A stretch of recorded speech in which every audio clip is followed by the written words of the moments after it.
Assalamualaikum warahmatullahi wabarakatuh. Perkenalkan, saya Madya Maharani dengan NIM 221-091-222-0028 dari Program Studi Kesehatan Masyarakat. Di sini saya akan membahas topik pencegahan stunting pada anak. Sebelum itu, kita pengenalan terlebih dahulu, apakah itu stunting? Stunting adalah suatu kondisi di mana seseorang dengan tinggi badan lebih pendek dibanding orang lain pada seusianya. Mengapa saya mengangkat topik pencegahan stunting pada anak? Karena saat ini, status stunting di Indonesia masih berada pada peringkat kelima di dunia. Ini merupakan ancaman terhadap kualitas manusia Indonesia dan juga merupakan ancaman terhadap kemampuan daya saing bangsa. Hal ini dikarenakan anak yang mengalami stunting tidak hanya terganggu pertumbuhan fisiknya dengan bertubuh pendek atau kerdil, namun juga terganggu perkembangan otaknya.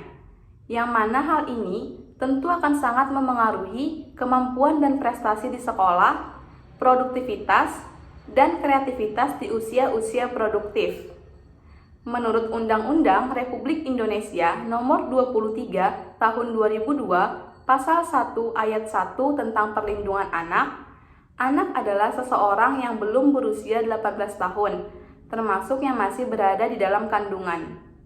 Stunting adalah suatu kondisi terganggunya tumbuh dan kembang anak akibat gizi buruk, infeksi yang berulang, dan psikososial yang tidak seimbang.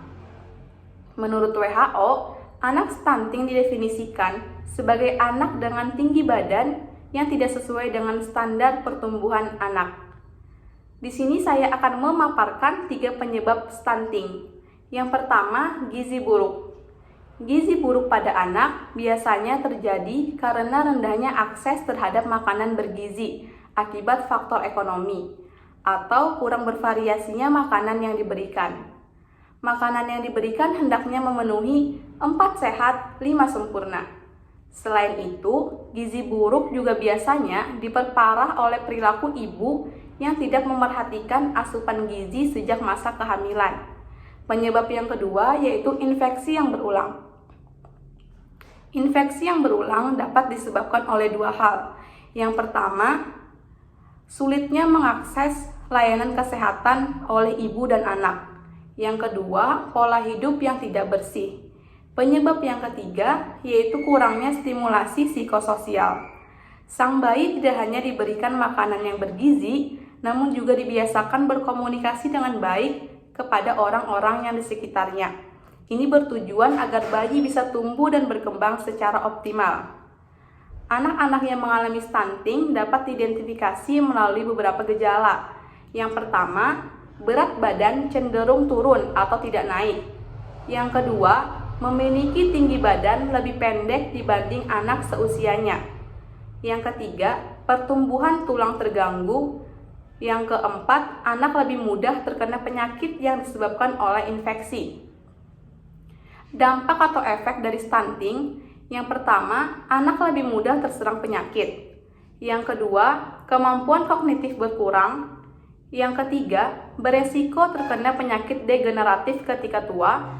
Yang keempat, postur tubuh tidak ideal. Dan yang kelima, fungsi tubuh tidak optimal. Kita dapat mencegah stunting dengan memperbaiki 3 hal. Yang pertama, pola makan. Istilah isi piringku dengan makanan bergizi perlu diperkenalkan dan dibiasakan dalam kehidupan sehari-hari. Anak-anak yang sedang dalam masa pertumbuhan sangat dianjurkan untuk mengonsumsi banyak protein, di samping tetap mengonsumsi sayur dan buah. Yang kedua, pola asuh. Dimulai dengan memberikan edukasi tentang kesehatan reproduksi dan gizi kepada para calon ibu sebagai cikal bakal berkeluarga. Calon ibu atau ibu juga harus diberikan edukasi tentang pemberian ASI dan EMPASI serta imunisasi agar bayi memiliki kemampuan atau kekebalan terhadap penyakit berbahaya. Yang ketiga, kita harus memperbaiki sanitasi dan akses air bersih.